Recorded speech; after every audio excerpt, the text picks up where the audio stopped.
Petrol पंपाच्या आडून भूखंड लाटण्याचा डाव, आदित्य ठाकरेंचा भाजपावर आरोप।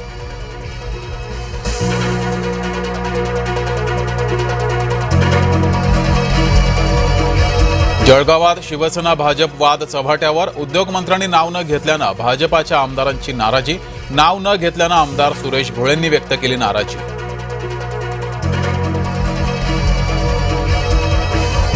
तुकाराम मुंढेंच्या प्रतिमेला दुग्धाभिषेक, शेतकऱ्यांकडून मुंढेंच्या कार्याचं कौतुक, कारवायांमुळे दुधाला चांगला भाव मिळतोय, शेतकऱ्यांमध्ये समाधानाची भावना। महायुतीच्या नेत्यांसाठी 25 ऑगस्ट रोजी स्नेहभोजन, सूत्रांची माहिती।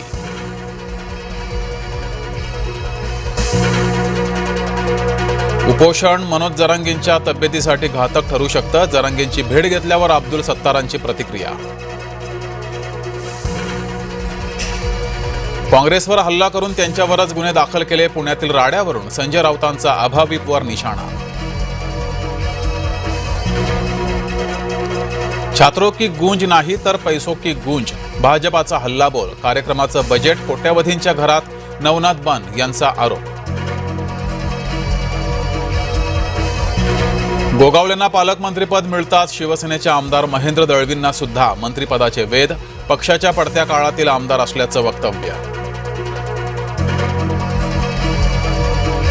बीएमसी शाळांच्या विद्यार्थ्यांच्या सहलीवरून नव्या वादाची चिन्ह, आरएसएसशी संबंधित कॅम्पसमध्ये महापालिका विद्यार्थ्यांची सहल, मुंबई पालिका करणार 2,46,00,000 खर्च।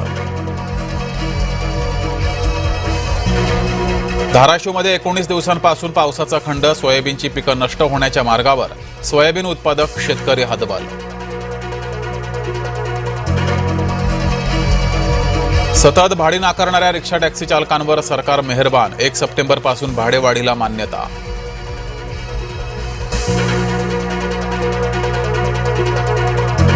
मीरा भाईंदर पालिका आयुक्तांना हायकोर्टानं झापलं, न्यायालयाचे आदेश न मानता स्थानिक आमदारांचा ऐकल्याचा ठपका।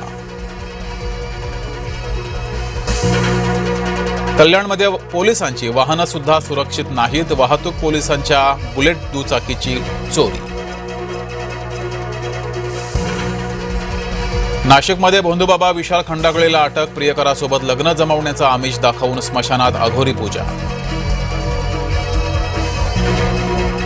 मुंबईतल्या कुलाब्यातलं मॅकडोनल्डचा परवाना निलंबित, नरिमन पॉइंट्सचं स्टेटस रेस्टॉरंटही सील, तुकाराम मुंढेंच्या एफडीए विभागाची धडक कारवाई। राहुरीमध्ये एका जातिवंत गाईला तब्बल 2,81,000 विक्रमी भाव, दररोज 40 लिटर दूध देत असल्याचा दावा। सोनं चांदीच्या दरात पुन्हा मोठी वाढ, सोन्याचे दर 6,000 रुपयांनी वधारले, तर चांदीचे दर 10,000 रुपयांनी वाढले।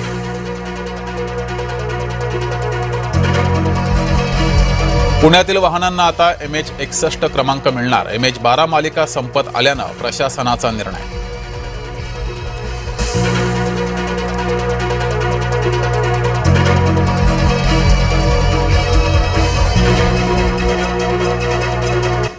नमस्कार, मी जगदीश देशमुख, 6च्या बातमीपत्रात आपल्या सगळ्यांचं स्वागत। बातमी 12